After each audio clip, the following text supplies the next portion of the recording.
आज का बाइबल का वचन प्रेरित चरित्र अध्याय 2 वचन 1 से 11, पहला कुरिन्थियों अध्याय 12 वचन 3 से 7 और बाद में 12 से 13, और आज का सुसमाचार यूहन्ना के अनुसार अध्याय 20 वचन 19 से 23। प्रेरित चरित्र अध्याय 2 वचन 1 से 11। जब पेंटेकोस्ट का दिन आया और सब शिष्य एक स्थान पर इकट्ठे थे, तो अचानक आंधी जैसी आवाज आकाश से सुनाई पड़ी और सारा घर जहाँ वे बैठ गए थे गूंज उठा। उन्हें एक प्रकार की आग दिखाई पड़ी जो जीवों में विभाजित होकर उनमें हर एक के ऊपर आकर ठहर गई। वे सब पवित्र आत्मा से परिपूर्ण हो गए और पवित्र आत्मा द्वारा प्रदत्त वरदान के अनुसार भिन्न भिन्न भाषाएं बोलने लगे।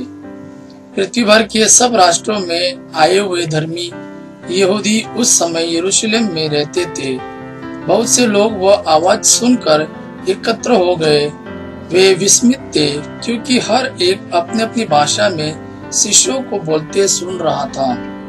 वे बड़े अचंभे में पड़ गए और चकित होकर बोल उठे, क्या ये बोलने वाले सब के सब गलीली नहीं हैं? तो फिर हम में हर एक अपनी अपनी जन्मभूमि की भाषा कैसे सुन रहा है?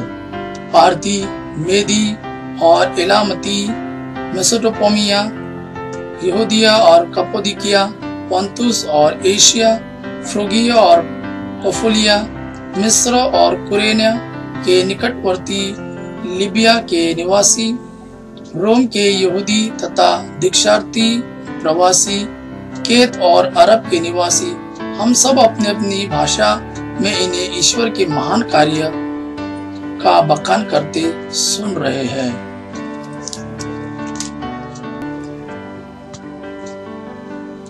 पहला कुरिन्थियों अध्याय 12 वचन 3 से 7 और बाद में 12 से 13।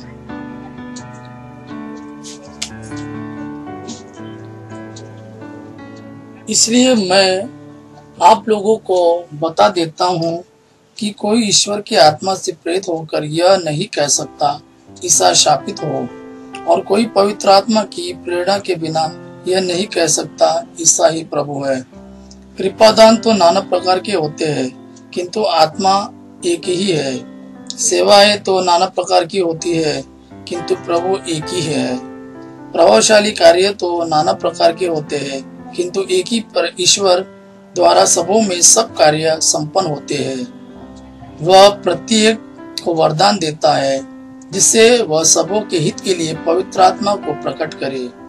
मनुष्य का शरीर एक है, यद्यपि उसके बहुत से अंग होते हैं, और सभी अंग अनेक होते हैं, वे भी एक ही शरीर बन जाते हैं। मसीह के विषय में भी यही बात है। हम यहूदी हो या यूनानी, दास हो या स्वतंत्र, हम सब के सब एक ही आत्मा का बपतिस्मा ग्रहण करके एक ही शरीर बन गए हैं। हम सबों को एक ही आत्मा का पान कराया गया है। आज का सुसमाचार यूहन्ना के अनुसार अध्याय 20 वचन 19 से 23। उसी दिन अर्थात सप्ताह के प्रथम दिन संध्या समय, जब शिष्य यहूदियों के भय से द्वार बंद किए एकत्र थे, ईसा उनके बीच आकर खड़े हो गए। उन्होंने शिष्यों से कहा, तुम्हें शांति मिले। और उसके बाद उन्हें अपने हाथ और अपनी बगल दिखाई। प्रभु को देखकर शिष्य आनंदित हो उठे। ईसा ने उनसे फिर कहा, तुम्हें शांति मिले। जिस प्रकार पिता ने मुझे भेजा, उसी प्रकार मैं तुम्हें भेजता हूँ। इन शब्दों के बाद ईसा ने उन पर फूंक कर कहा, पवित्र आत्मा को ग्रहण करो। तुम जिन लोगों के पाप क्षमा करोगे, वे अपने पापों से मुक्त हो जाएंगे, और जिन लोगों के पाप क्षमा नहीं करोगे, वे अपने पापों से बंधे रहेंगे। यह प्रभु का वाणी है। प्रभु को धन्यवाद। हम पिता की महिमा और पुत्र यीशु का प्रेम आप पर सदा सर्वदा बना रहे। आमीन।